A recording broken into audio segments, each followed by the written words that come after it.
before we begin, I want you to do something for me right now. I want you to think about the last time you were somewhere unfamiliar, somewhere that felt just slightly off. Maybe it was a rest stop on a dark highway.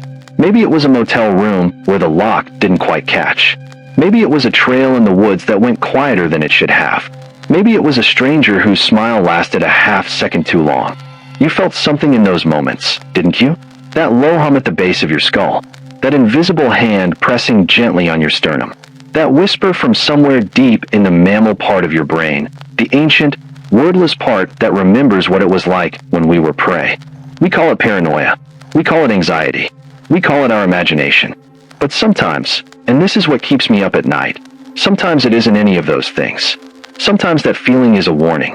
Sometimes it is your body recognizing a threat before your conscious mind catches up. And sometimes, the people in these stories were lucky enough to listen to it. And sometimes they weren't. Turn the lights down. Find yourself a comfortable place to sit, because I promise you, once we get going, you won't want to be standing. And whatever you do, don't look at the window right now. Are you ready? Then let's begin.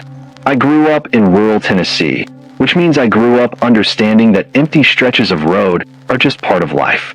You drive them. You've always driven them. You don't think about them. That was my first mistake, not thinking. It was November of 2019 when it happened, and I remember the date specifically because it was 3 days before Thanksgiving, and I was driving home from my sister's apartment in Nashville. She needed help moving some furniture, a sectional couch that absolutely refused to cooperate with 2 women and a borrowed dolly. And by the time we finished and ate dinner and said our goodbyes, it was nearly 11 o'clock at night. Normally I would have just stayed over, but I had a dog at home, my shepherd mix, Bear, who couldn't be alone more than 12 hours. My sister offered to call him a dog sitter, but I waved her off. It was only a 2-hour drive. I'd done it 100 times. The first hour was fine. I was on the interstate. There was traffic. There were gas stations lit up like Christmas trees every few miles. I had a podcast playing about mid-century architecture. I was perfectly calm. Then I got off on Route 64. I know that road like I know my own heartbeat. I've driven it in all 4 seasons, in rain and snow and the shimmering heat mirages of August. The road winds through hills and small towns with names like Cornersville and Lewisburg, and at 11 o'clock on a November night, those towns are absolutely, completely dark. Not a soul, not a light in a window, just the reach of my headlights cutting a yellow tunnel through the black. I was about 40 minutes into the drive when I noticed the car. It was pulled over onto the shoulder, just past mile marker 47. I know the marker because I looked at it. I always look at mile markers when I'm driving alone at night, some habit I developed years ago. The car was a dark-colored sedan, something older, and even at 55 miles an hour I could see the driver's side door was hanging open. My first thought was breakdown. My second thought was accident. My third thought, the one that made me ease off the gas, was that someone needed help. I slowed to about 30 and pulled alongside. My headlights swept across the scene. The car was old, mid-90s, I'd guess. One of those anonymous domestic sedans that was once someone's reliable commuter. The hood wasn't up. No hazard lights. The door was hanging open at a 90-degree angle, and there was a man standing about 20 feet behind the car, in the darkness just beyond the reach of my lights. He was completely still. That was the thing. If you've broken down on a roadside, you move. You wave. You signal. You come toward the light, because the light means safety and the light means someone who might help. You do not stand in the dark, stock still, like a post driven into the ground. For about 2 seconds, and I know it was 2 seconds because the world seemed to stop. I sat there, my own car idling, window rolled halfway down, because I'd been considering calling out to ask if he needed help. And then he turned his head. Just his head. Not his body. Just his head, rotating toward me in a way that felt mechanical, deliberate. And even in the dark, even with just the ambient glow of my dash and whatever moonlight was filtering through the cloud cover, I could see that he was smiling. Not a relieved smile. Not a confused, dazed smile. A wide, patient smile. I rolled up the window and I drove. I want to be clear about something. I floored it. I went from 30 miles an hour to about 70 in a stretch of road with a 55 speed limit, and I did not slow down again for 15 miles. My hands were shaking on the wheel. Bill was going to have to hold it a little longer because I was not stopping at any dark shoulder for anything. The next morning, Thanksgiving Eve, I saw a report on the local news. An elderly couple had stopped to help a man whose car had broken down on Route 64. The man had carjacked them at knife point. He had taken their car, their wallets, and the woman's cell phone. They were found walking along the road 3 miles from where they'd stopped. They were okay. Shaken, but okay. The man's car, the dark sedan with the open door, was still sitting at mile marker 47 when police arrived. The car had been reported stolen out of Alabama 2 days prior. I called my sister and I told her what I'd seen. There was a long silence on her end of the phone. Then she said, quietly, "You need to always trust your gut on that road at night." I do now. I promise you I do now. Rule: if someone is standing in the dark and not moving toward the light, they are not asking for help the way someone who needs help asks for help. Drive. Call 911 from a distance. Do not stop. My husband Marcus and I have been married for 11 years. We have 2 kids, a daughter who is 9 and a son who is 7, and we take exactly 1 vacation a year because that is all our budget and sanity can sustain. In the summer of 2021, we decided to rent a cabin in the Smoky Mountains. We found it on one of the big vacation rental platforms. It had good reviews, 4.5 stars, photographs of a stone fireplace, and a hot tub on a deck overlooking a tree-covered ridge. 3 bedrooms. Full kitchen. A pull-out couch the listing described as perfect for sleepovers. We booked it for 5 nights. I am a planner.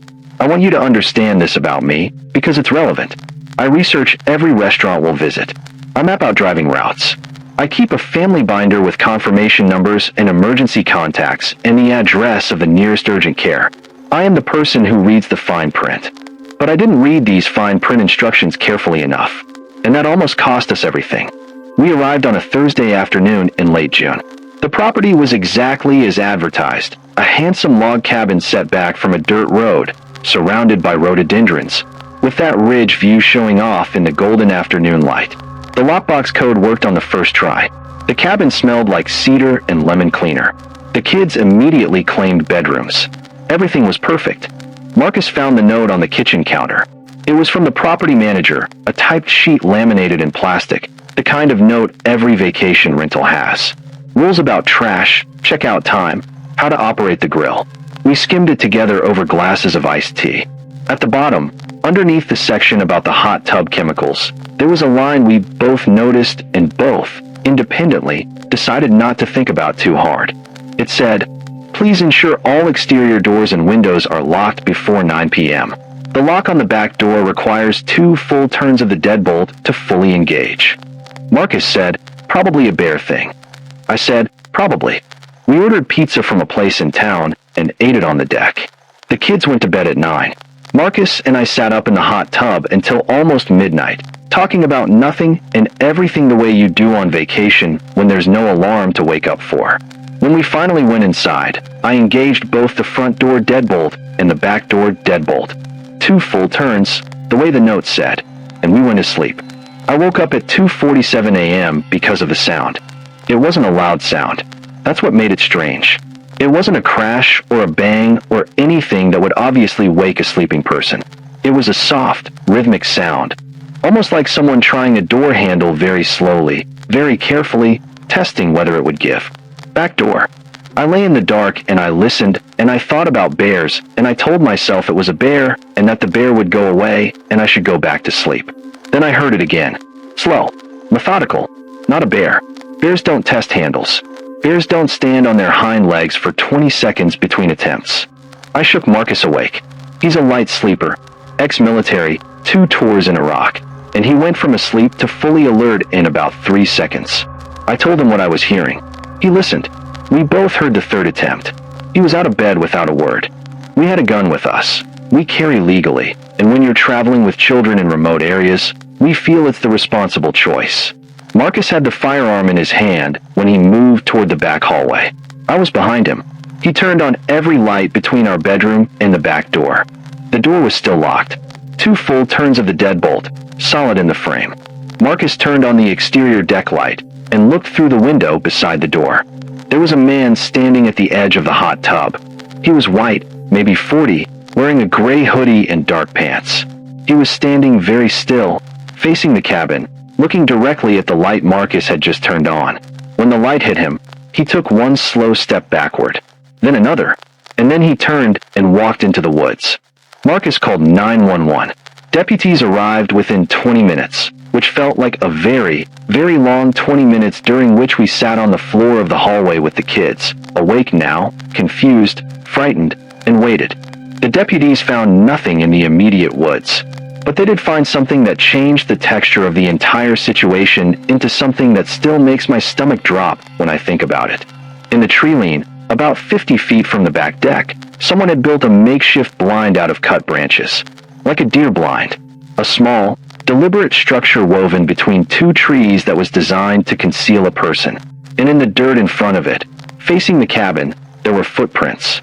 Not one set, multiple sets, from multiple visits, pressed deep into the soft ground. Whoever had been watching us had been doing it for more than one night. We left before sunrise. We have never returned. The property manager's response, when we reported the incident and requested a refund: "We're sorry for your experience. The cabin is in a rural area and wildlife intrusion is not uncommon." Wildlife. They call them wildlife. Rule: read property notes carefully. Sometimes they tell you more than they're saying. If a rental manager specifies a specific kind of lock engagement, there is a reason. Trust that reason. And before bed in any remote location, walk the perimeter of the yard with a flashlight. I travel for work. Have done for almost 8 years now, which means I've stayed in more hotels than I can count. Marriotts and Hiltons and Hampton Inns and properties that have names no one's ever heard of and ice machines that sound like they're having an argument with themselves at 3 in the morning. I have a system. The system has kept me safe. Until the night in Memphis when the system failed. I was there for a regional sales conference. Standard stuff. Presentations, breakout sessions, a dinner I didn't want to attend but did anyway because my regional director was going to be there and I needed him to see my face. By the time I made it through the dinner and the networking that followed, it was nearly 11. I was exhausted. I had a 7 a.m. panel to moderate. The hotel was a mid-range business property downtown, 22 floors. My room was on the 14th floor, 1412. I know the number because I've checked into enough hotels to have a number memorized before I even take the elevator. I checked in at the front desk, got my key card, declined the offer to have my bag brought up, and rode the elevator alone. The hallway on 14 was quiet. A long, carpeted corridor with the particular quality of silence that hotel hallways have, that slightly muffled, air-conditioned hush. I found 1412, inserted the key card, got the green light, and pushed open the door. The room was dark. I reached for the light panel just inside the doorway, the way you always do, and in the 2 seconds before my hand found it, and the overhead lamp clicked on, I heard something that stopped me completely. Breathing. Slow, deep, regular breathing. The breathing of someone asleep. My hand found the light. The room flooded with the pale, yellowish glow of a cheap hotel lamp, and I saw, in the bed closest to the door, covers pulled up, head on the pillow, a man. He was large, heavy-set, maybe 60. He was on his back with his mouth slightly open, and he was unquestionably, deeply asleep. I backed out of the room without making a sound. I am not exaggerating when I say I moved like my life depended on silence, and honestly, I didn't know yet whether it did.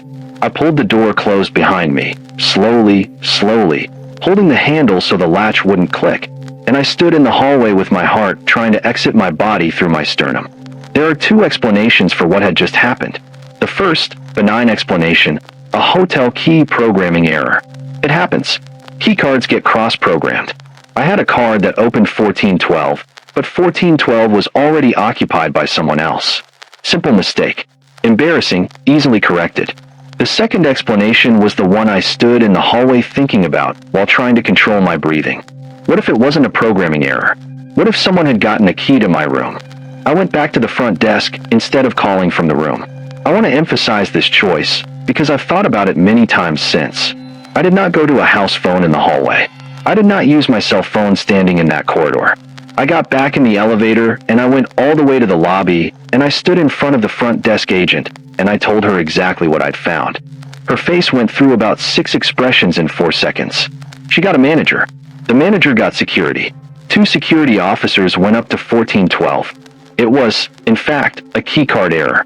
The man in the room was a legitimate guest who'd been assigned to 1412, and through some malfunction of the key programming system, my card had also been coded for that room. The man woke up during the security check. He was confused and understandably shaken. Everybody apologized to everybody. I was given a room on a different floor. They bumped me up to the 18th floor, a corner suite with a view, and comped my stay. The story ended well. But here's what I couldn't stop thinking about on the way up to my new room. What if that man hadn't been asleep? What if he'd been awake, sitting in the dark, waiting?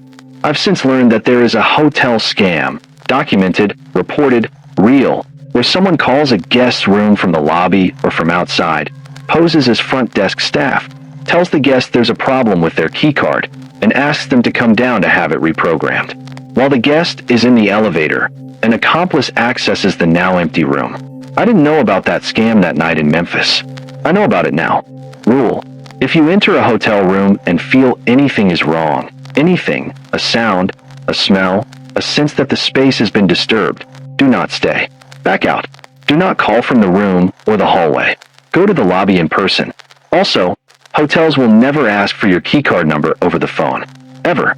I need to tell you about the silence first, because the silence was the whole thing. Once you understand the silence, you'll understand why I ran. I've been hiking since I was 12 years old. My dad was an Eagle Scout who raised me on the principles of leave no trace and always telling someone where you're going and never, ever hiking alone in unfamiliar territory without adequate preparation. I have done 37 solo day hikes over the course of my adult life. I carry a paper map, a compass, a first aid kit, a satellite communicator, bear spray, and enough water to sustain me for twice the planned distance. I am not reckless. I was hiking a trail in the Jefferson National Forest in Virginia, a path I'd done twice before, always in fall, because the foliage in that area in mid-October is something you have to see to believe. The trail is moderate, about 7 miles round trip, with a climb to a ridge that looks out over a valley that goes on forever in 3 directions. I parked at the trailhead at 8 in the morning. I signed the trail register. I told my roommate I'd be back by 4. The first 3 miles were beautiful and ordinary. Cool air, bright leaves, the percussion of a woodpecker somewhere above the trail. I passed 2 other hikers, a couple with a golden retriever, going the other direction about a mile in. After that, I was alone with the forest. Which is fine. Which is normal. Which is the whole point of solo hiking. I was on the approach to the ridge, maybe a half mile from the viewpoint, when the forest went quiet. Not quiet in the way forests get quiet between gusts of wind, or quiet in the gradual way when you've moved away from a stream. This was immediate. Absolute. One moment there were birds, and the creak of branches, and the skitter of something small in the leaves. The next moment there was nothing. Total, perfect silence. I've been in enough wilderness to know what this means. It means a predator. Bear, most likely, maybe a coyote. Something that the birds and the squirrels know is there and are responding to with silence and stillness. My hand went to the bear spray on my hip. I stopped walking and I stood absolutely still and I listened with everything I had. There, to my right, maybe 30 or 40 feet off the trail in the trees. The sound of a footstep, deliberate, careful, the specific sound of weight being placed on dry leaves with some intention to minimize noise. Not a bear. Bears don't try to be quiet. I controlled my breathing. I did not turn my head. I kept my eyes moving, slow, peripheral sweeps, the way you're supposed to, and I saw him in my peripheral vision before I fully processed what I was seeing. A man, maybe 250 feet back on the trail, standing motionless at the edge of a curve where the path bent around a boulder.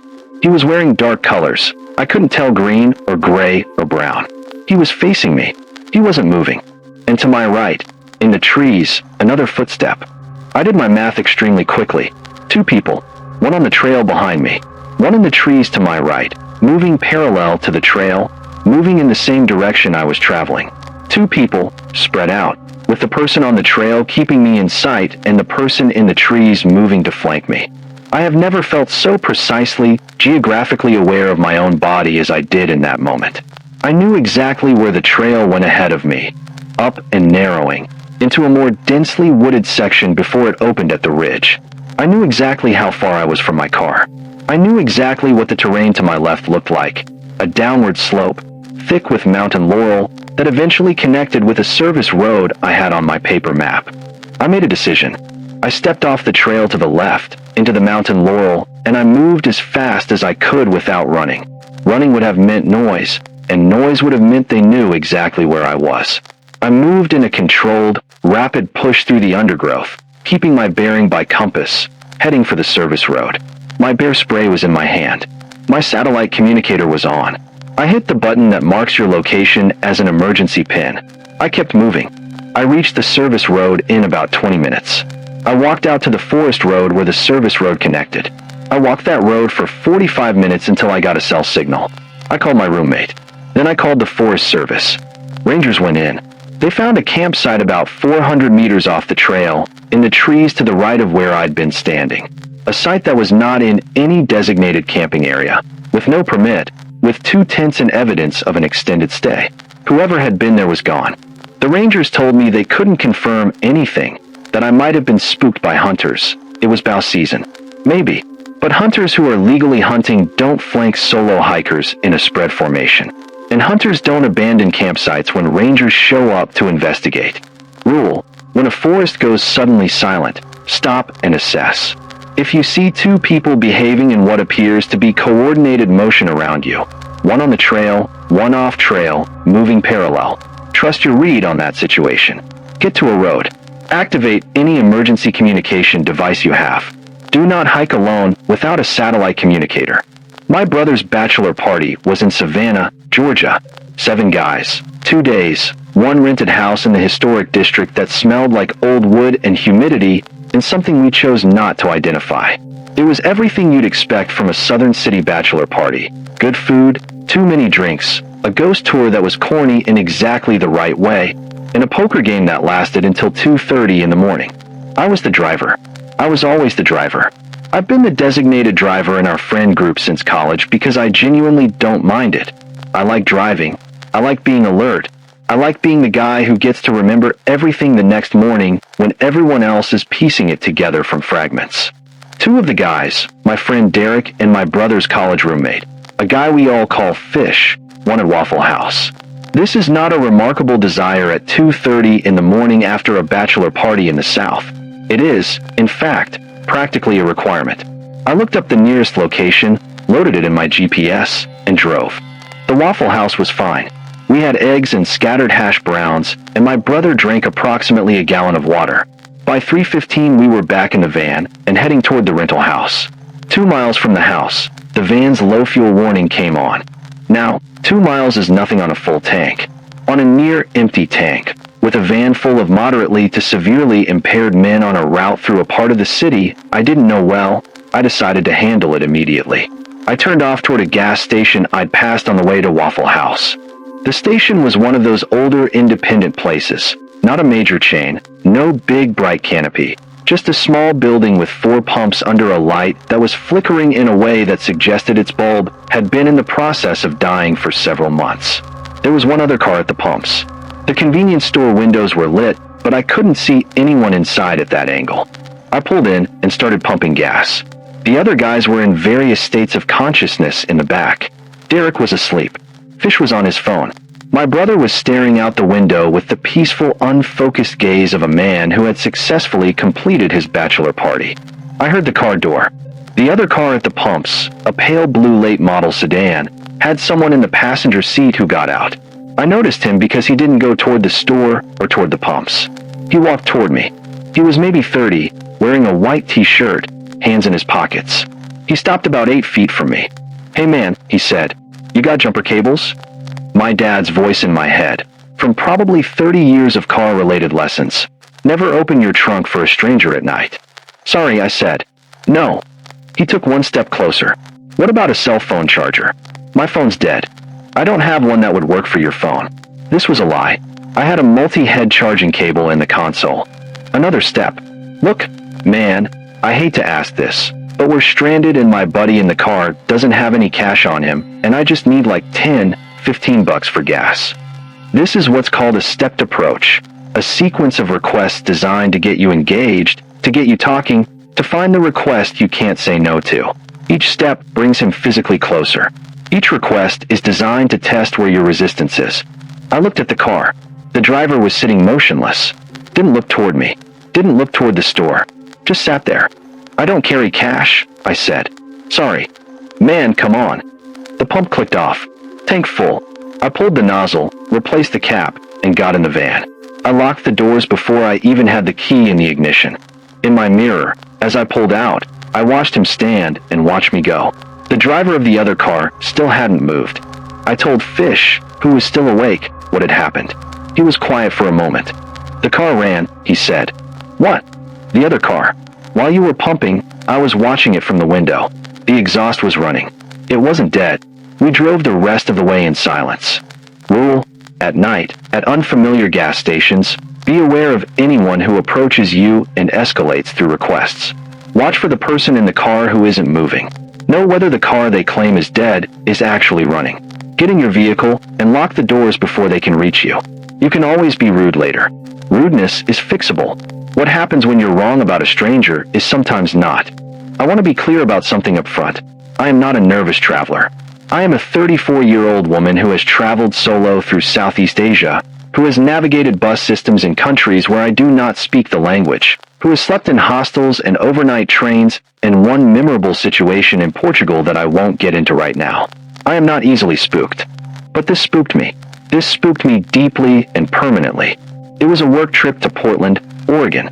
I do freelance brand consulting, which means I occasionally need to be in a city for a week to meet with clients in person, and I prefer staying in an actual residential space to a hotel when the trip is longer than 3 days.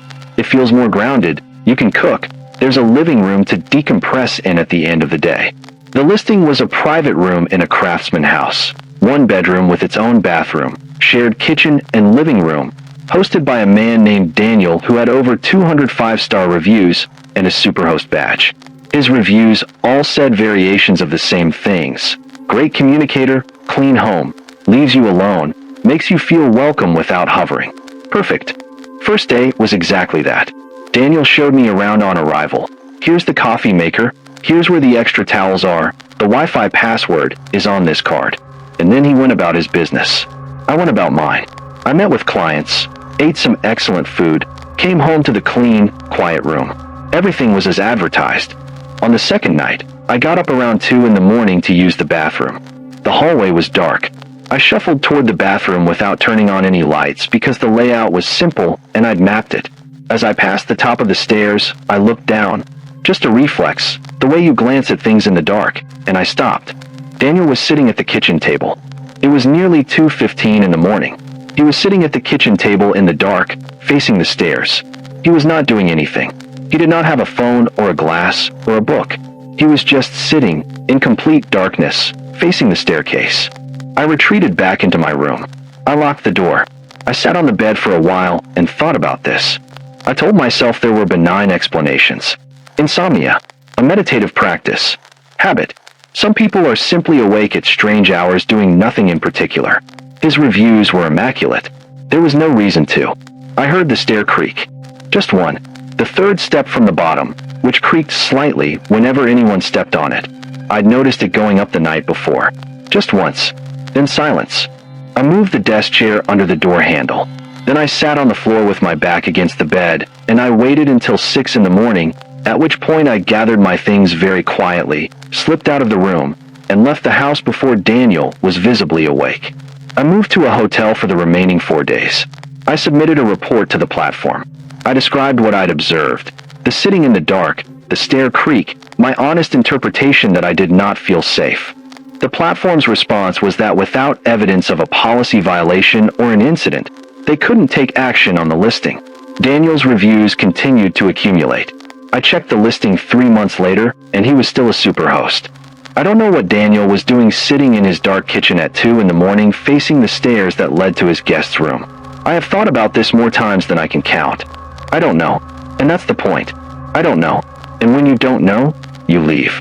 Rule: you do not owe a host or anyone an explanation for prioritizing your safety over social comfort. If a situation with a stranger in a private space feels wrong, you find a different space. Tell the platform. Tell a friend. Document everything with dates and times. Your discomfort is data. Act on it. There is a specific quality to terror when children are involved. It's different from ordinary fear. It short-circuits something in the brain. Your threat assessment gets tangled up with your protective instinct, and you hesitate when you should move, or you move when you should stop. Whoever has learned to weaponize that knows exactly what they're doing. My name is not important. What is important is that I'm a mother, and that my children were in the van with me, and that none of that stopped someone from trying. We were coming back from visiting my parents in Ohio, just me and the kids, my daughter who was 11 and my twin boys who were 8. My husband had stayed home because of a work obligation, and we'd driven up without him. The return trip was Sunday, and I wanted to get ahead of the holiday traffic, so we left early and were making good time by early afternoon. I stopped at a rest area off Interstate 71 around 2 o'clock for a bathroom break, and to let the kids run around a little. Standard family road trip stuff. The rest area was moderately busy. A few families, some trucks in the pull-through, the usual mix of people stretching their legs in the gray November light. My daughter went to the women's restroom. I took the boys to the men's, waited by the door, then used the women's myself, while my daughter waited with the boys by the picnic tables. We'd done this kind of tag team rest stop routine 100 times. We were walking back to the van when the girl appeared. She looked about 10 or 11. Dark hair, jeans, a light jacket that was not warm enough for the weather. She was standing near the edge of the parking area, near the tree line, and she was crying. Not loudly. Not the crying you'd display if you wanted maximum attention. Quietly, with tears running down her face, standing alone. My daughter saw her first. "Mom, that girl is crying." Every maternal instinct I had, every one, lit up. A child alone, crying, near a tree line at a highway rest stop. I started moving toward her, and then I saw the man. He was on the far side of the parking lot, maybe 60 feet from the girl, standing between two vehicles. He was watching, not looking around, not checking his phone, not engaged in any of the normal activities of a person at a rest stop. He was watching that girl with the focused attention of someone waiting to see what would happen next. I stopped walking. My daughter tugged my sleeve.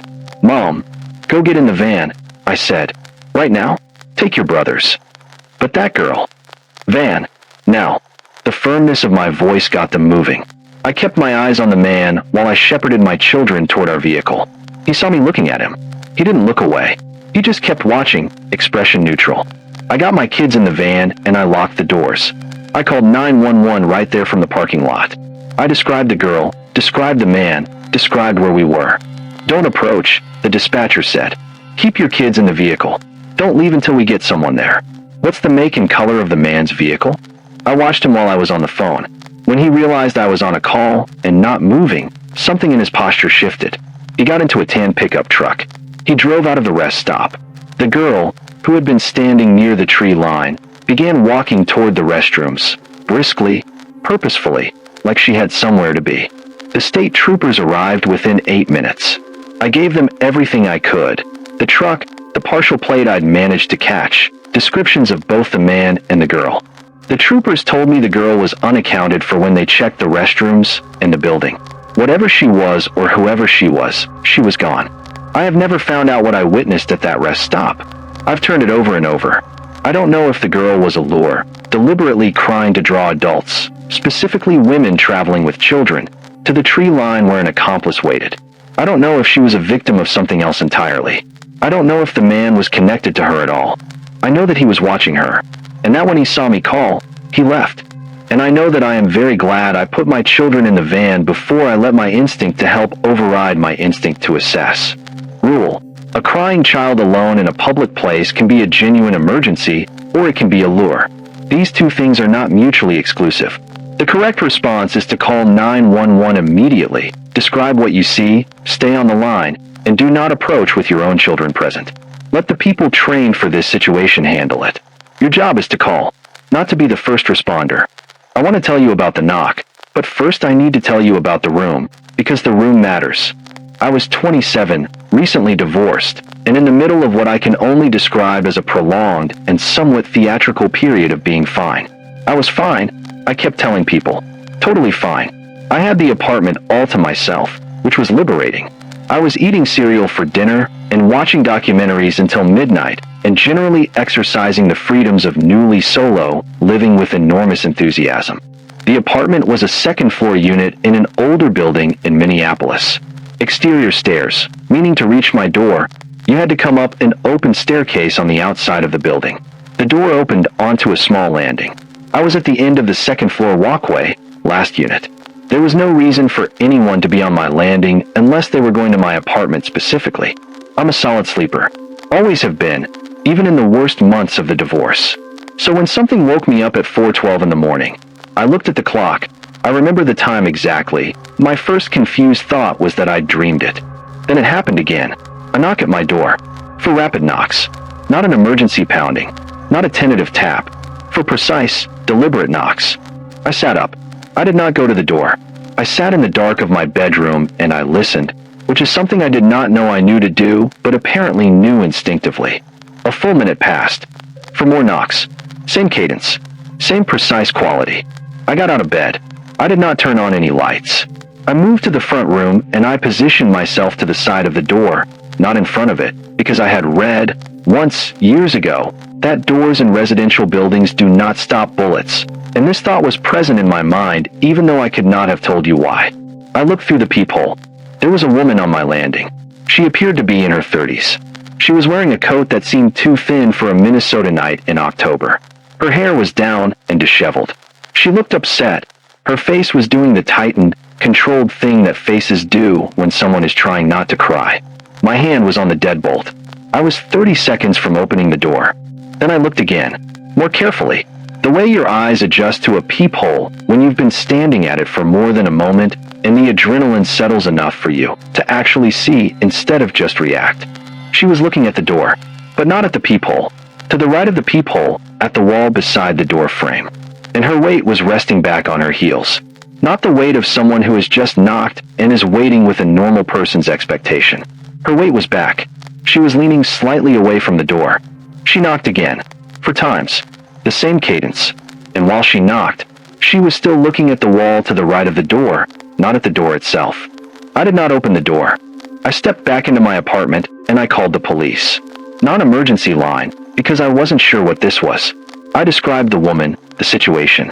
The dispatcher asked me if she'd said anything. She hadn't. Not a word. Not a request. Not a help me, or I'm sorry to bother you, or anything a genuine person in distress would typically produce. An officer arrived within 15 minutes. By then, the woman was gone. The officer walked the staircase, found nothing. He asked me a series of calm, routine questions, and then he said, somewhat offhandedly, "You made the right call not opening the door." "Why?" I asked. He was quiet for a moment.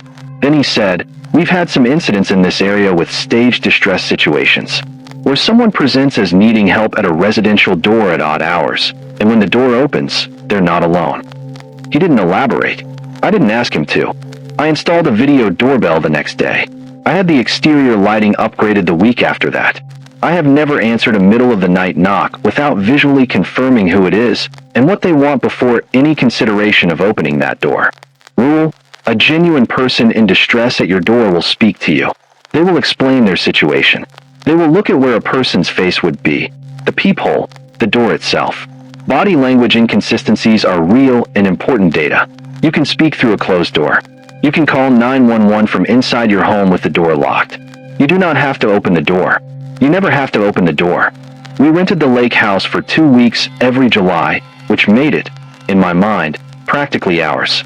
My family, my parents, my aunt and uncle and their 3 kids, my grandmother when she was well enough, had been doing it since I was 8 years old. The same house, the same lake in northern Wisconsin, the same dock where we'd sit until the fireflies came out and the mosquitoes drove us inside. I knew that place like I knew my own childhood.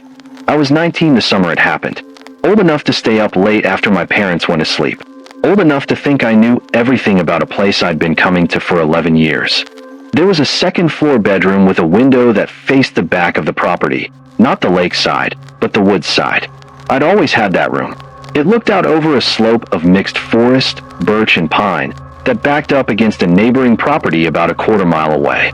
For the first 4 nights, everything was normal. Perfect, even. The lake was clear and warm.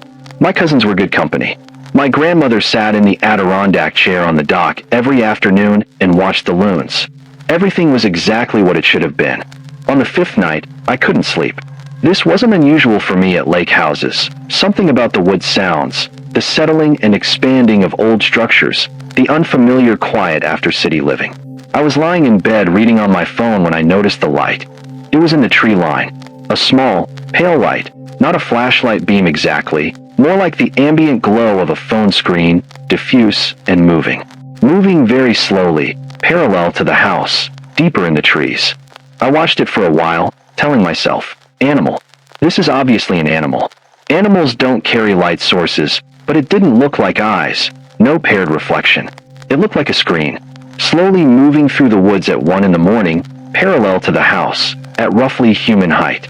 I watched it traverse the full width of the back of the property and disappear into the denser trees to the north. On the 6th night, it came back. Same light, same height, same slow parallel movement. This time it stopped for a while near the woodpile at the edge of the tree line, maybe 40 feet from the house. Just stopped, for maybe 4 or 5 minutes. I went and got my dad. He is not a man who scares easily. 20 years in the army will do that for you. And when I woke him and described what I was seeing, he sat up without complaint and followed me to the window. We stood in the dark and watched together. The light had resumed moving. My dad watched for about 30 seconds. Then he went downstairs and I heard him make sure the doors were locked. He came back upstairs and told me to sleep in my parents' room for the rest of the night and we'd deal with it in the morning. The way he said deal with it suggested to me that he had reached a conclusion about what he was seeing. In the morning, he walked the property line. He found what I suspect he was looking for, fresh footprints in the soft ground near the woodpile and near the window of the garage. Not animal prints, boot prints. He called the county sheriff. The deputy who came out found the prints, took photos, and told us this was the 3rd complaint from properties on this lake in the past 10 days. Someone had been moving through the woods at night, watching occupied vacation rentals. We stayed for the rest of the 2 weeks. My dad borrowed a friend's trail camera and set it up facing the wood line. It captured a figure, male, average height, dark clothing, face obscured, on the 8th night and the 11th night. The sheriff took the footage. I have no idea what that person wanted. Sometimes I tell myself it was just a curious eccentric, some odd local who walked the woods at night and meant nothing by it. And maybe that's true. Maybe. But he stopped at my window. He stopped at the garage window. He was watching. Rule: unexplained lighting movement in a tree line near an occupied property at night is worth waking someone for and worth reporting. Trail cameras that face the property perimeter, front and back, are inexpensive and provide documentation that law enforcement can use. Never dismiss something you observe over multiple nights as coincidence. I'm a practical person. I want to be upfront about that. I'm an engineer. I solve problems systematically. I don't tell stories where the monster turns out to be a creaking pipe or a neighbor's cat. If I'm telling you something scared me, something scared me. It was a Thursday night in Atlanta. I'd been at a work event, the kind with an open bar and networking that doesn't feel like networking because everyone's too relaxed, and by 10:30, I was ready to go home. I requested a rideshare. Black Camry, driver's name listed as Jermaine, for .9 rating. The car pulled up within 4 minutes. I always confirm before I get in. This is a rule I've had since rideshares became a thing. I asked the driver to confirm my name. I checked the plate. I checked that the make and model match. I did all of that. Everything matched. I got in the back seat and told the driver my destination and he said got it, and we pulled away. My apartment is about 12 minutes from the venue, a straightforward route that takes 2 turns and goes mostly straight. I know it because I've walked it when the weather's good, and I had the route in my head, which is why I noticed, for minutes in, that we weren't on it. We'd gone right on Peachtree instead of left. I looked at the app.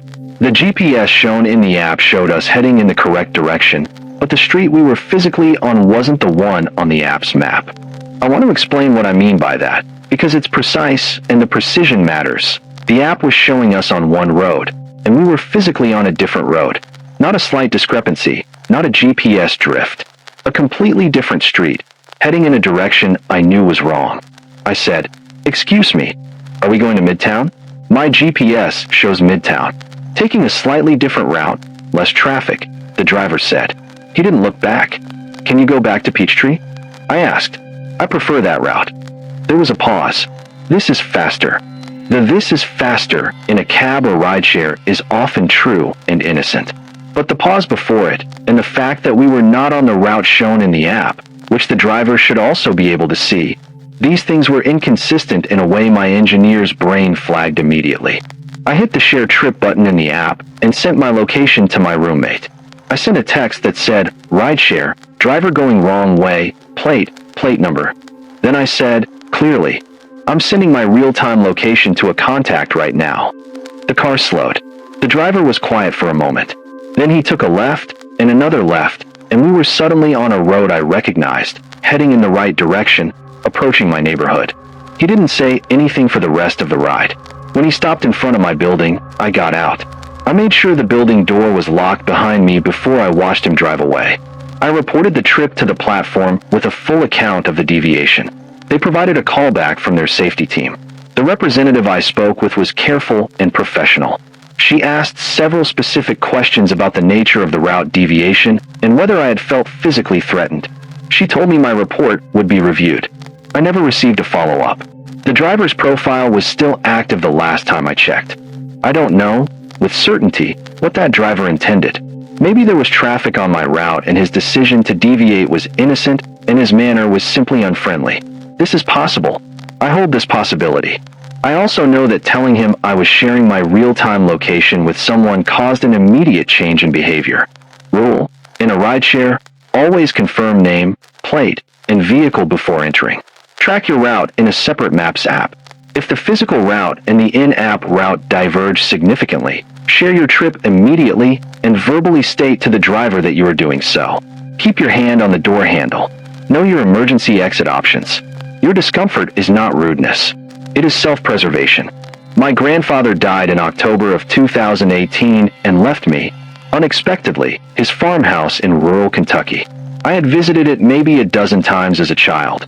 A rambling old place set back from a two-lane road, with a hay barn and a creek that ran through the back of the property and a porch that wrapped around three sides of the house. My grandfather had lived there alone for the last 12 years of his life. I'm from Chicago. I didn't know what to do with a farmhouse in rural Kentucky. My options were sell it, rent it, or try to fix it up and use it as a weekend retreat. I drove down in January to assess the property and figure out which of these options made sense. I told my boyfriend I was going. I told my mother. I drove down on a Friday, arrived at the property around 4 in the afternoon, and spent 2 hours walking through a cold, empty house with a flashlight and a legal pad making notes about what needed repair. The house had been empty for 6 months, since my grandfather went into the hospital, and it showed. Dust, a few animal intrusions in the basement, some water damage on the third floor ceiling from a roof leak. Nothing catastrophic, potentially fixable. I stayed the night because it was late and I was tired and I had air mattress and a sleeping bag in my car.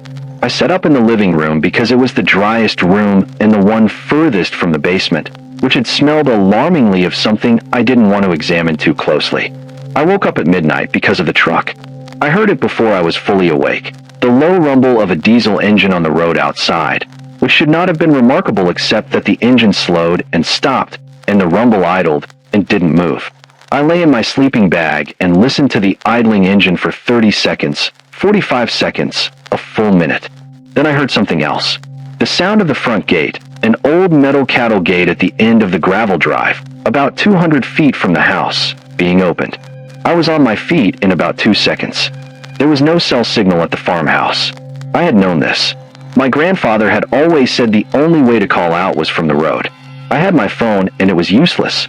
The landline had been disconnected when he went to the hospital. I had my car keys and my car was in the barn, not outside the front of the house. I heard footsteps on the gravel drive. Multiple sets. I grabbed my legal pad, a pen, and my car keys, and I moved to the back of the house in the dark. No flashlight, no lights at all, and I unlocked the back door as quietly as I could and slipped out onto the back porch. I went to the barn through the high grass between the house and the outbuilding, got into my car, and sat in the dark with the doors locked. Through the barn's slatted wood wall, I could see the flashlight beams inside the house. 2 beams, moving through the rooms. A light that paused at the living room, where I had been sleeping for a long time. 2 people had walked onto my grandfather's property at midnight. They had let themselves through the locked cattle gate, the gate that required lifting a chain and a specific knowledge of how the mechanism worked, which meant either they had been there before or someone who had been there had told them about it, and they were in the house. I started the car and I drove out of the barn with the headlights off, crossing the pasture behind the barn to the fence line, which I knew from childhood connected to an access road that ran along the back of the property. I drove that access road in the dark for a quarter mile until it joined the county road. Then I turned on my headlights and drove until I found cell signal, 7 miles away at a 24-hour gas station. I called the sheriff. I called my boyfriend. I sat in that gas station parking lot for 2 hours until the deputy called me to report that they'd found the farmhouse empty, but with evidence, disturbed areas of the living room, marks on the back door that suggested it had been tried from the outside, that someone had been inside. The gate chain was found cut. Rule: if you are staying alone in a rural property with no cell signal, park your vehicle where you can access it without going near the front of the property. Know the secondary exits, back doors, secondary roads, field access routes. Leave a trusted contact with the full address, your expected schedule, and instructions to call local law enforcement if you don't check in by a specific time. This is the one that still wakes me up some nights. Not because it was the most physically dangerous, it wasn't, or at least it didn't escalate to that point, but because of the precision of it, the planning it implied, the awareness that someone had done homework on me before I ever knew they existed. I was 25 and living in Seattle, working as a graphic designer for a small agency. I was on social media, as most 25-year-olds are, Instagram, Twitter, one of the check-in apps we all used at that time. My profiles were public. I documented my coffee shops and my runs along the Burke-Gilman Trail and the restaurants I was excited about. Normal young adult digital life. I didn't think twice about it. On a Tuesday evening in spring, I was leaving my gym, a small boxing and fitness gym in the Fremont neighborhood where I'd been training for about 8 months. I came out the side door at 7:30, my bag over my shoulder, earbuds in, thinking about dinner. A man was standing by the bike rack. He was maybe 40, nondescript, medium height, jeans, a gray jacket. He looked up when the door opened, and he said, and I am precise about this because I've replayed it so many times I think I could draw the scene from memory. Hey, isn't that the gym your friend Maya goes to too? Maya was my best friend since college. She lived across town. She did not, in fact, go to my gym, but she had tagged me in an Instagram post outside that gym 2 months prior when she'd come to watch one of our gym's exhibitions. The post was geotagged. I didn't answer him. Something happened in my body, something physical and immediate that I cannot fully articulate, even now. A kind of cold clarity. My hand went to my phone. I think I've seen you two together, he said. You run the Burke-Gilman, right? The Burke-Gilman, where I ran, which I had posted about, on my public account. I kept walking. I didn't run, because running is conspicuous and can escalate, and because the gym door was behind me and people would be coming out. I walked to the corner, and I turned, and I went into a coffee shop that I knew would be occupied and lit, and I sat at the counter where the staff could see me, and I called Maya. Has anyone contacted you? I asked, asking about me? Silence. What? No. Why? I told her. She was quiet for a moment. Then, your profiles. Go private. Right now while I'm on the phone with you. I went private. I called the non-emergency police line and reported the interaction. The officer took down the description but explained, accurately, that nothing illegal had occurred. The man had said nothing threatening. He had simply demonstrated knowledge he shouldn't have had. I changed my running routes. I changed my gym schedule, varied the days, varied the exit. I scrubbed the geotagging from old posts. I made my accounts private and moved several of them entirely. I never saw him again. But here's what I've lived with since. He knew my name. In the full account of what happened, the parts I've edited for this story because some things still feel too personal, he used my name. Not my handle. My actual given name, which was in my Instagram bio. He had done research. He had assembled a profile of my life from publicly available information, gym location, running route, name, the name and face of my best friend, before he ever spoke a word to me. That is not a spontaneous encounter. That is preparation. That is someone who was planning something. Rule: your public social media presence is a map. Geotags, regular location check-ins, your schedule, your friends' faces and names. These are all data points that a motivated person can assemble into a detailed picture of your life. A private account is not paranoia. It is a reasonable boundary. Know what you're broadcasting and to whom. I saved this one for last because it's mine. The other 12 came to me through submissions and through conversation with survivors who wanted their stories told. This one I lived. This is the one I've never told completely, not even to the people who were there, because the complete telling requires admitting how close it actually was, and I haven't always been ready to do that. I was 22. I was in Europe for the first time, a month-long solo backpacking trip, the kind that's almost a cliché now, the post-graduation thing you do before real life arrives. I'd been through France and Spain and Portugal, and I was spending my last week in Italy, ending in Rome, the city I'd been most excited about from the beginning. I was on my last night. I know how that sounds. The last night, like a horror movie setup, but it was exactly that, my literal final night in Rome before a morning flight home, and I was in a mood that I can only describe as aggressively sentimental. I wanted to do everything right. I wanted to walk the entire city one more time. I wanted to sit at a cafe and drink wine and feel the particular kind of alive that 22-year-olds feel when they're in Rome at night alone.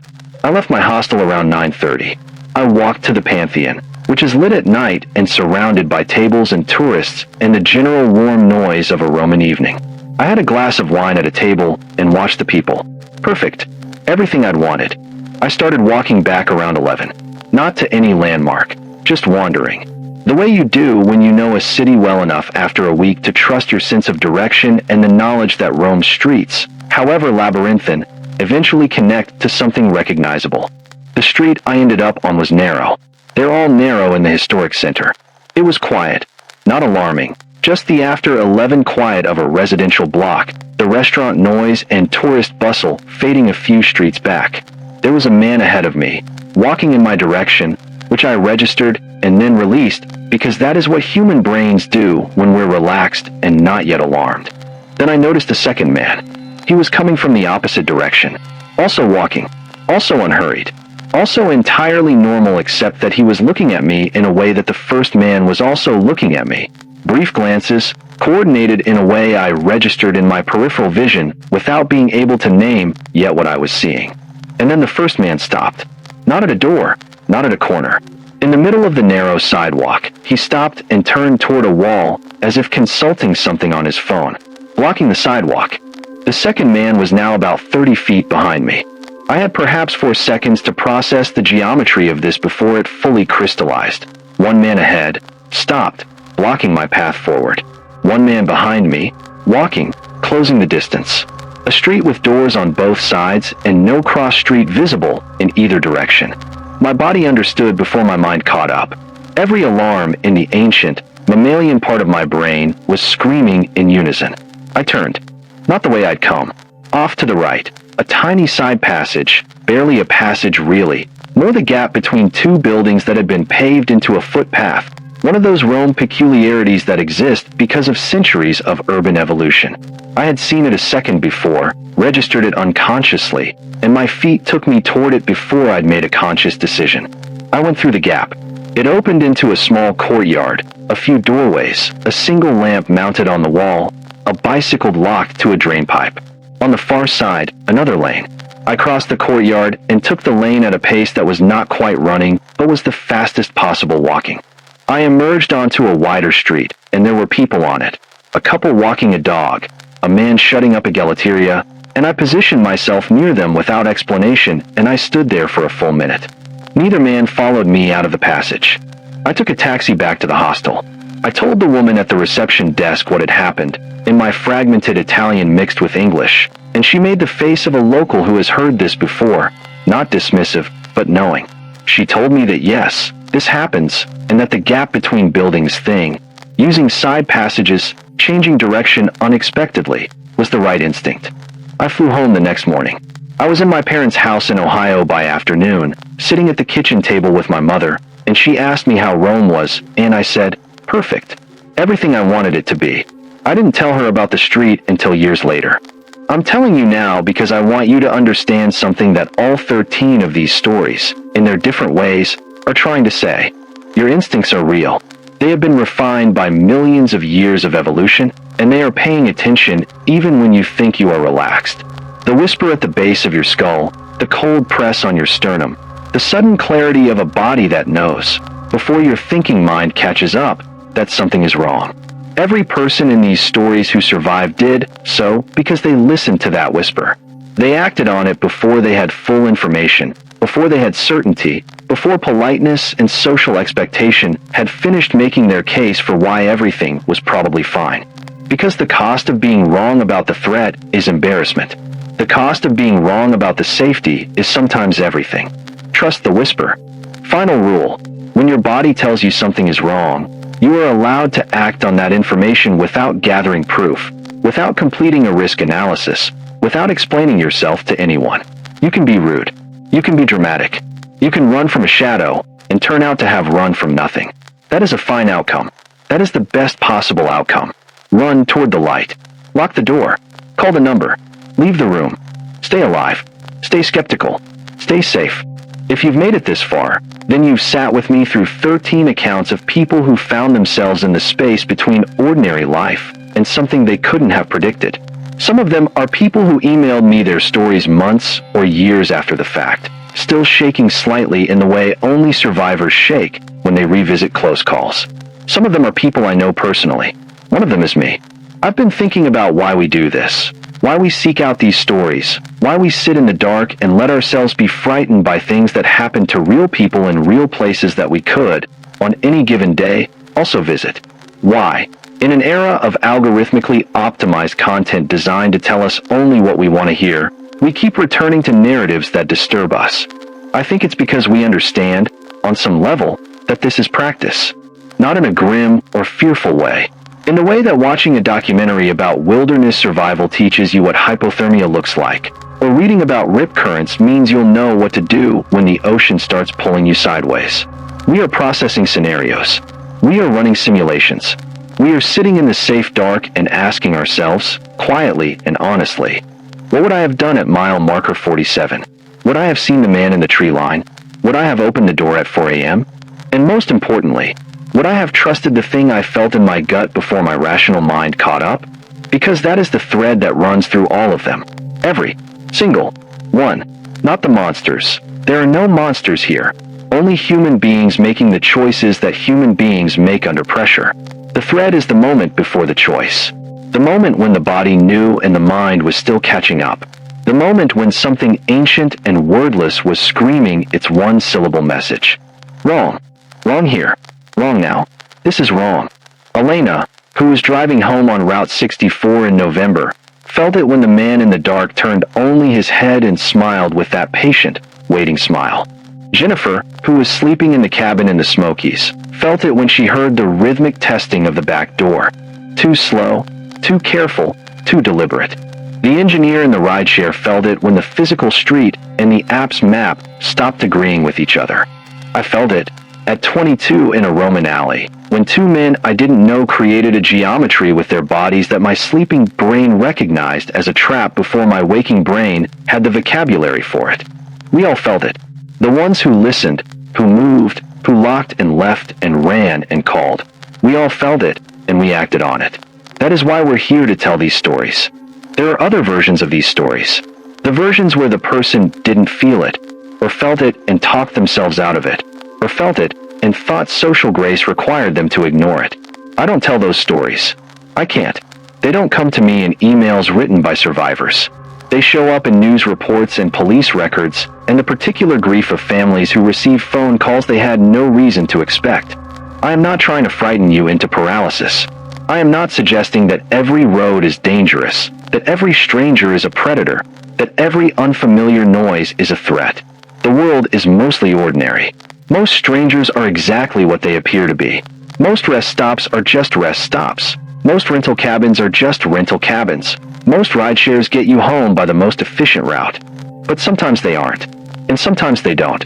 And you, your body, your instincts, your animal awareness that never clocked out of its evolutionary watch even when you upgraded to a smartphone and a mortgage and a streaming subscription, you already know how to tell the difference. The problem is that we've been trained, carefully and thoroughly, to override that knowing. We've been taught that politeness is paramount, that accusing an innocent person of bad intent is unforgivable, that our fears are embarrassing, that our caution is paranoia, that the whisper at the base of our skull is anxiety to be managed rather than information to be used. We've internalized these lessons so completely that many of us will stand in a dark doorway at 4 a.m., listening to someone knock with a cadence that is not the cadence of the genuinely distressed, and we will reach for the deadbolt because not reaching for it seems rude. Stop. You are allowed to be wrong about the threat. You are allowed to be rude. You are allowed to look at a situation and decide, without apology, without explanation, without completing the full risk analysis your rational mind is requesting. You are allowed to decide that this doesn't feel right and to leave. Leave the room. Get in the van. Take the side passage. Call from the lobby. Lock the doors. Drive. The people in these 13 stories made the choice to listen to themselves, and they came home. You should too. So the next time you're somewhere new, somewhere unfamiliar, somewhere quiet in a way you can't quite explain, when the forest goes silent and your hand moves toward the door and the animal part of you sends up its wordless flag, I want you to listen. Not just because it might save your life, though it might. Not just because the people in these stories listened and are here, whole and breathing, to tell me what happened. Not just because the world contains, in its vast ordinary majority, a small number of people who are extraordinarily patient and extraordinarily calculated and who have learned that social grace is a door worth propping open. Listen because it's yours. That instinct is yours. It belongs to you completely, honed through every million years your ancestors spent paying attention to the same silence, the same whisper, the same cold hand at the sternum that said, "Not here, not now, not this." They listened. That's why you're here. You should listen too.